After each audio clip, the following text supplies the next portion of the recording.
I'm Teresa Au. Welcome to In the Making, where I have conversations with creatives, solopreneurs, and experts that explore the challenges and the rewards of the creator economy. Magdiel Lopez creates digital art that blends the bold colors of his native Cuba with dreamy surrealism, plus always changing influences that can be anything from Renaissance art to Mexican luchadores. He came to the United States at the age of 15 with a love of graphic design, but didn't try to make it a career until over a decade later when he launched his A Poster a Day project. From there, things just took off. Write-ups in the New York Times, tens of thousands of Instagram followers, clients like Apple, Nike, and Absolute Vodka, and his very own design firm. I am so excited to talk to you today. Magdiel, thank you so much for joining us. Thank you for having me, Teresa. It's a pleasure to be here with you. So you and I have something in common. We're both immigrants. Will you share a little bit about your immigrant story with us today? Absolutely. Originally from Havana, Cuba. And when you live in Cuba, there's a mix of trying to survive, which is really rewarding when you do it, and also wanting more opportunities. So growing up on that, we knew that we wanted to, at some point, go to a place where we could have those opportunities. It was a desire that we had, and a lot of people have. And we had that opportunity in 2015 when my parents were able to get a visa to go to Guatemala and take me with them. When you're a minor and you leave Cuba before you're 18, you're not allowed to come back. So it was almost a decision of you're stepping out and leaving forever. And we made the decision, flew to Guatemala. And then from Guatemala, we crossed the border of Mexico illegally in the middle of the night.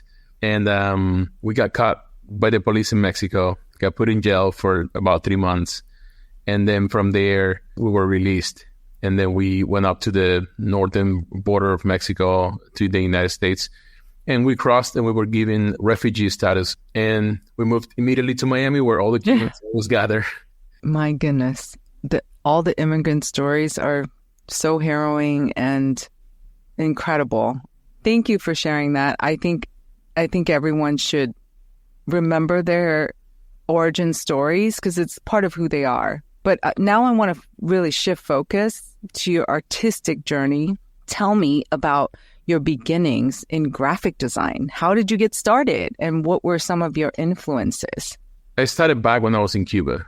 Mm-hmm. I was 13 years old, and I had an interest for doing graphic design because some other people that I knew were doing it. So I got a copy of Photoshop. I don't know how we got it, so put my hands up to that. And then I started basically replicating books that my dad had on his book stands. I would grab those books and try to replicate what I would see on the cover. Obviously, we had no access to the internet or anything like that, so I had to go shoot my own photos and try to figure out how to do it. So it wasn't really something that I learned from tutorials. It was something more of my hands-on experience. So my passion for graphic design started there. Yeah. When you came to the United States, what spoke to you design-wise? What was the difference? The difference was everything. I remember, this is a funny thing. I when I first got to the U.S., I opened Google for the first time. And I started Googling images and saving them to a folder. You must have been like, wow. That's how, I was so impressed with there's everything here. And I almost had this urge of saving them, thinking they were going to go away, But everything, seeing everything from advertisement to anything it was so eye-opening because I came from a place where that wasn't the influence. We had a lot of revolution art. We had a lot of communist influence art, which is very stoic, very red and blacks. It's really cool. And also we had a lot of African art. There's this movement of art called retro African art. Uh-huh. And I feel like I use a lot of that in my art without even knowing it. Yeah. It's just in the back of your mind. Yeah. When you said the communist colors, hey, I came from Hong Kong. So China, red, black. Yeah. It's really cool because they were able to portray messages really well and really easily with just a few images, Yeah. So when did you start working as a designer? I guess that means getting paid. Yeah, totally. Well, when I moved into Miami, a friend of the family had a music studio, and I met with them, and I wanted to create album arts for people. I had another job that I would do in like a little factory cutting rubber for like construction sites. Mm-hmm. And then after that, sometimes I would go to the studio and do the albums, or like take photos on the weekends and do the album covers. We would take photos of the people, and then we would go do digital album covers. And a lot of these artists almost all of them were like very like beginners. They're like also like their first album. Obviously, I'm a 15-year-old kid doing their work, so it's like, you know, a fun adventure to get started doing that. It's crazy. I moved to Texas. I wanted to go to school for filmmaking, and I didn't get to do that. It's always been a passion of mine to tell stories, and I think I'm going to at some point circle back to that. And I went more on the visual arts, like the graphic design type of field. Mm-hmm. And it ended up being great because I feel like I have a gift for translating thoughts into visuals. Immediately started working in the field. So I was doing graphic design full time for different companies and also freelance, but everything was with the client's perspective in mind. Obviously, I was putting my thoughts into the work, but I wasn't producing digital art. You know, there's a difference between design and digital art. I had a lot of ideas that I wanted to put out there, but I wasn't taking the time to do them until 2016 or so. Mm-hmm. I started in the poster day. And when you were working in graphic design, did you even think that you were going to build a creative agency someday? You know, being an immigrant, it's like you don't know the possibilities. You know, you don't know what you don't know. Your immediate mindset is to survive, right? It's like, I want to generate at least enough income where I can live in a place where I can pay for my apartment and, you know, maybe move into a better apartment. I was thinking about survival. I wasn't thinking about really like developing. And there's a big gap between those two things and it's a learning lesson for people like me, because specifically the country that I come from, there's no opportunity at all. So it's almost like people don't even have that chance of like to think about that or dream about that. So I didn't have that until like way later on my career. I love the way you put it. Once you stop worrying about surviving, then you can really think about thriving and how you can help others and yourself. You mentioned a poster a day project. What was that challenge, if you can share with the listeners, and why did you decide to participate? I think it had something to do with seeing Alex Proba's work, but tell us more about that. Yeah, so I was working with a friend of mine. His name is Bobby Sarda. He's a great illustrator guy, and we work together every day. He was the one that motivated me to start doing something on the internet at all. Like, I had Instagram, but I only had it for posting photos of me and my wife and friends. And then he was like, you need to start posting your work online. And I was like, survival mentality. I wasn't really thinking about thriving or like moving on to creating value. And he motivated me to do that. And I was like, I'm a very black and white person. So I need something tangible that I can chase to hit it. So to me, it was like, I either do something every day and I force myself to do it every day, or it's going to be pretty hit and miss for me, right? And I saw this Italian creator that was creating a poster every day. And I was like, I want to do that. That's what I'm going to do. And I didn't know what I got myself into. Like day 10, I was like, why did I come with this? And nobody was really keeping up with me, I don't think. Maybe my wife or like that friend were the only ones that knew that I was doing this.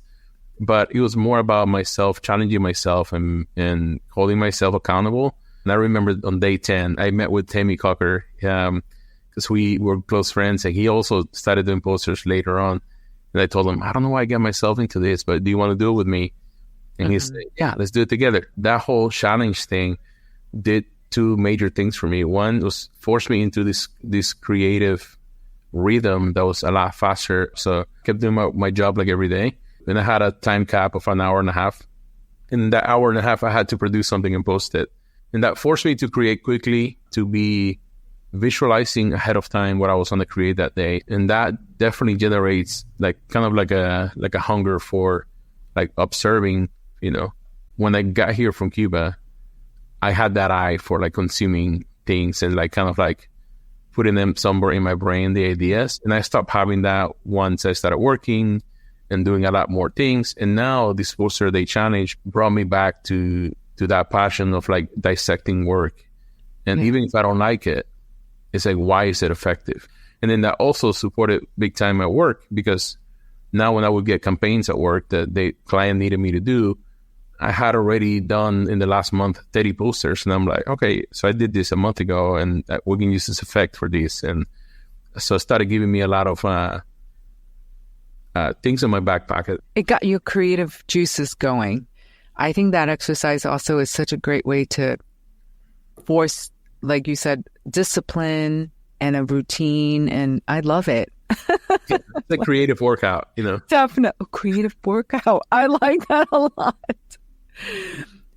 And you had no idea, like you said, after day 10, you're like, who's even looking at this? But it did blow up, right? It blew up so fast. How did you think that happened? Well, I think back in that time, 2016, a lot of the more trendy art was hand lettering and kind of black and white things. So the art that I was doing was really colorful. And there were only a few artists back then that were doing that kind of art. So everybody was like wanting to get more and wanting to learn more about the style.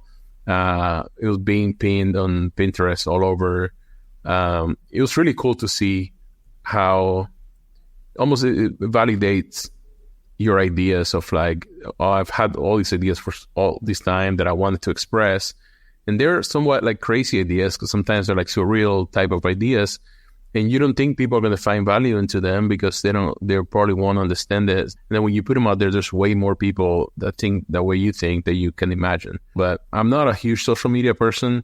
I give it the value that it deserves because it's a great tool to acquire more business, get to know people. It's an amazing tool.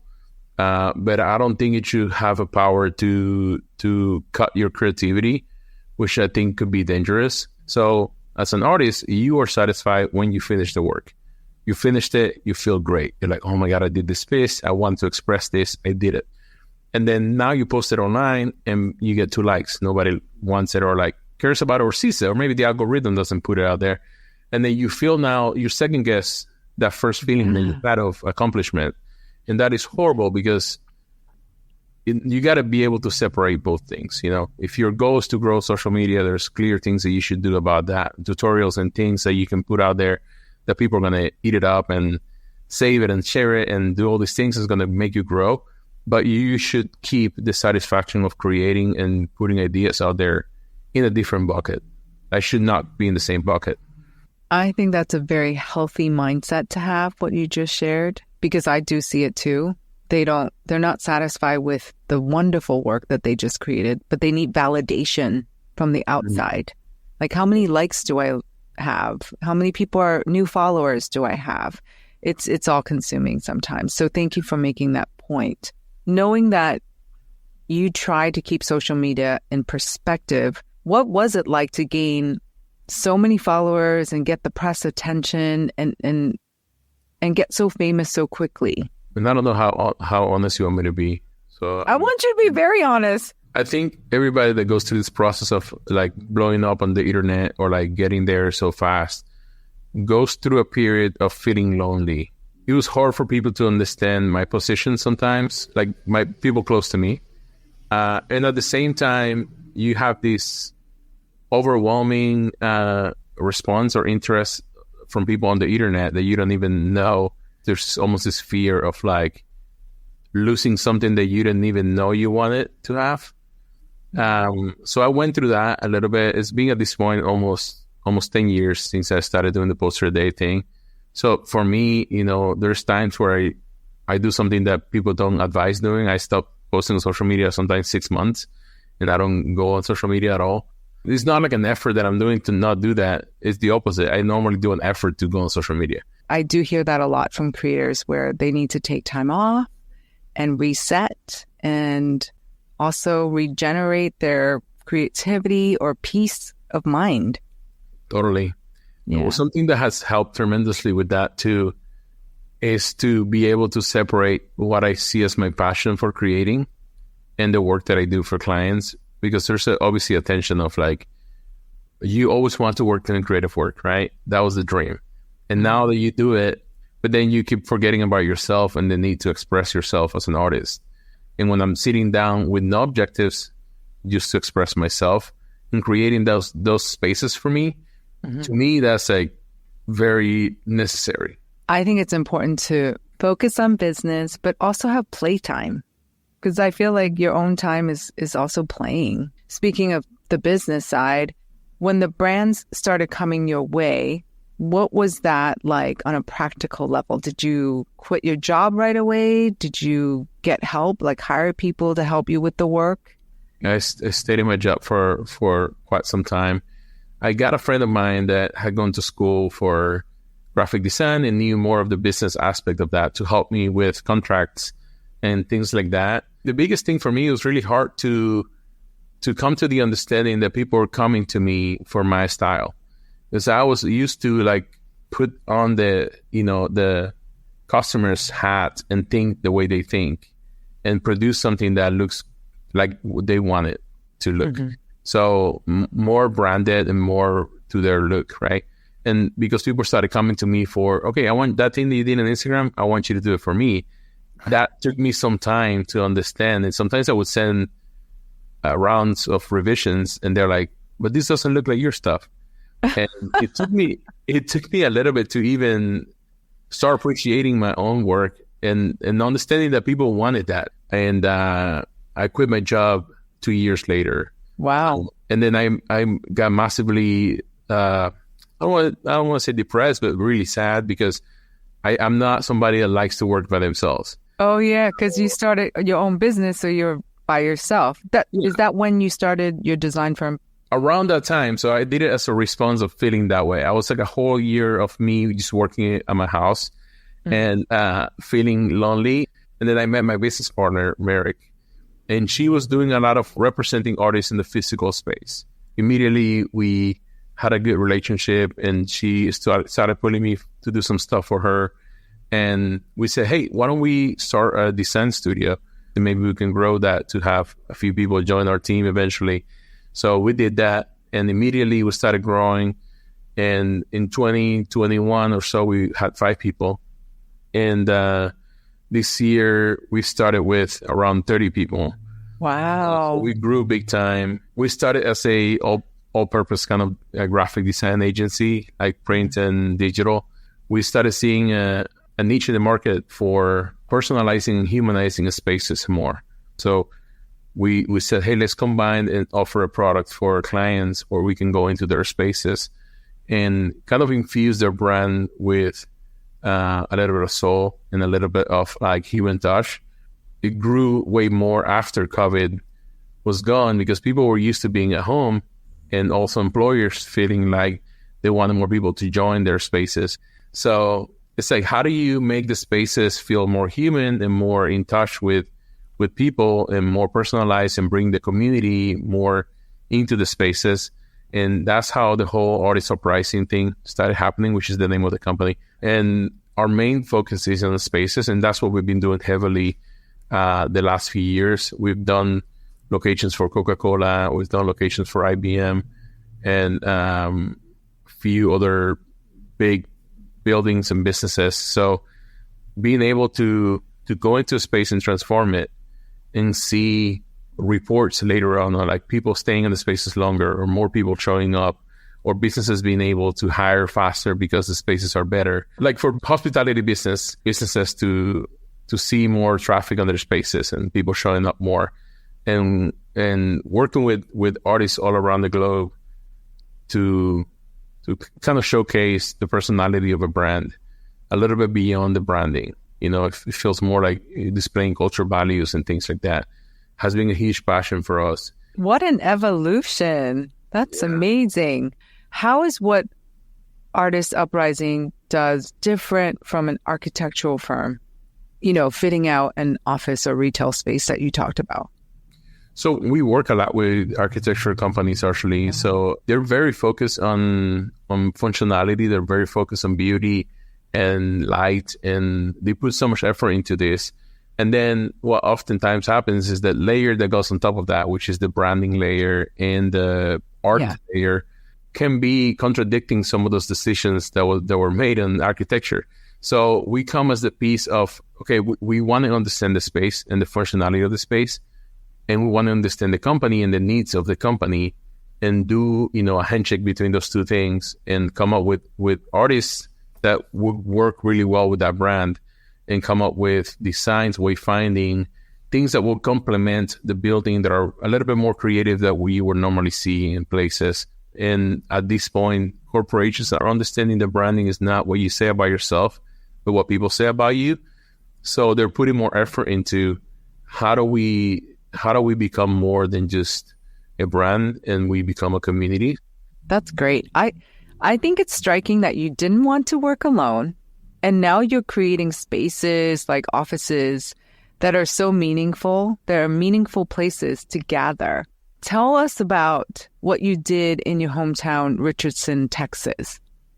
Yeah, so we moved into this building in 2021, and we first rented the building for our business, and we had a few other spaces that we would sub-rent to other people.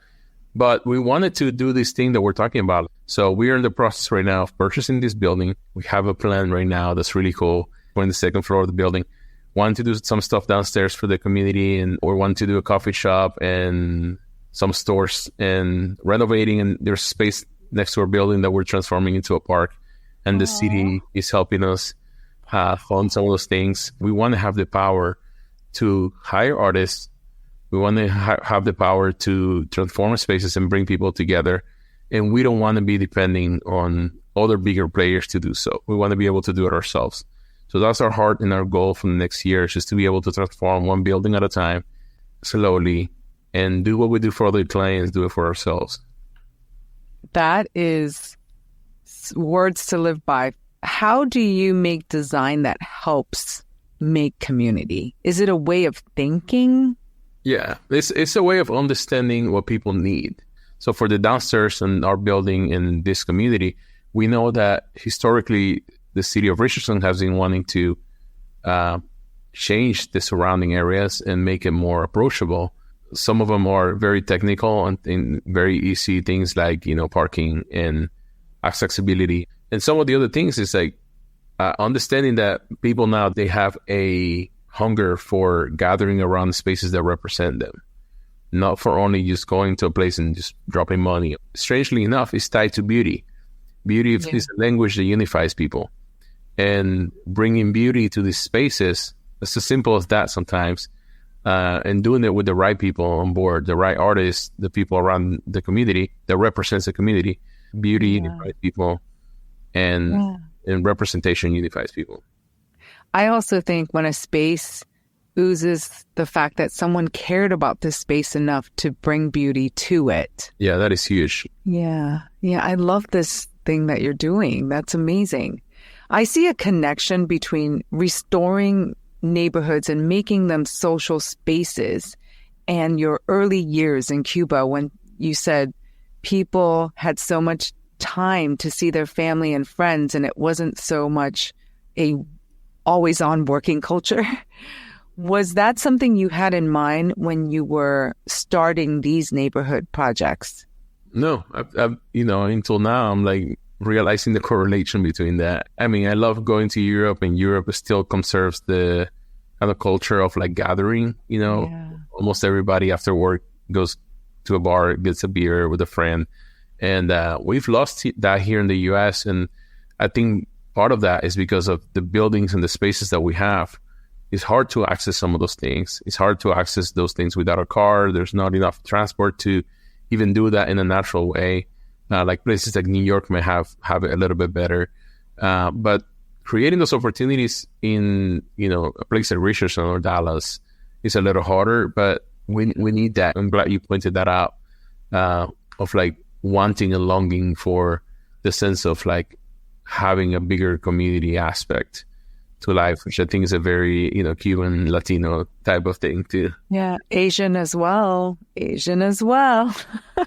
What is next for you? I've moved into a more of a CEO everyday type of role. Mm-hmm. So I'm really enjoying working with people I want to keep separating my passion from my work. I have a few friends that are musicians, have friends that are like artists like me and visual artists. And now my dream is to create a space where people can come and work. And it has all the things they need, like a studio for painting, a studio for recording, and kind of make that available for all of my friends for free. And that's a desire of me in the future. Very optimistic, like kind of like long-term dream. I just love that concept. I think it's going to happen because you're someone that makes things happen. My very last question for all of my guests is, what is one word that is guiding you or has been guiding you in your journey? I would say inspiration. When I don't feel inspired, it's really hard for me to move. And I don't see inspiration as a thing that's outside of my control. If I choose to view life in a way that is negative and bad, my inspiration goes away. But if I choose to see things in a positive light, or if I choose to put my desires and my dreams in, helping other people in the community, I feel like I would feel inspired by that and find the strength to keep going. Well, what a great word, because this whole conversation, you've inspired me a lot. I know someone asked you what fuels and motivates you. And I'm almost going to cry, because what you answered was your parents left everything behind to bring you and your brother to the U.S. And you feel like the minimum you can do is be the very best version of yourself and to work hard to build something for future generations. And you've done that, and you inspire others to do the same. So thank you for being our inspiration, my inspiration. Thank you so much. I really appreciate that. Yeah, even more now that I have kids, just seeing the life that they live now and being able to, give them more comfort and ability to dream. And so I believe they're going to be a lot better than me in everything I do, and I'm going to inspire them to take the next step. Yeah, you're modeling it for them. Thank you so much. This was amazing interview. Thank you so much for your time. I really appreciate your words, truly. Thank you again to Magdiel Lopez for joining me today. You heard me tearing up just now, so you know how moved I am by Magdiel's family story and how much I relate. Magdiel said it took time for him to shift his mindset from just surviving to developing and growing his artistic vision and his business. That, to me, is as big a journey as leaving Cuba for the States. Here are some of my other takeaways from our conversation. 1. Initiative is everything. From teaching himself Photoshop to getting work designing album covers. From a very young age, Magdiel went after what he wanted. 2. A structured routine like a poster a day project will work your creative muscles and give you ideas you can repurpose for other projects. 3. Magdiel is working to improve public places in his hometown. What can each of us do with our own creative talents right where we live? The results can be very rewarding. Thanks for listening to In the Making, brought to you by Adobe Express, the all-in-one content creation app included in your Creative Cloud membership. If you like this episode, be sure to leave us a rating and a review, and subscribe in your favorite podcast app. I'm Teresa Au, and I'll see you next time.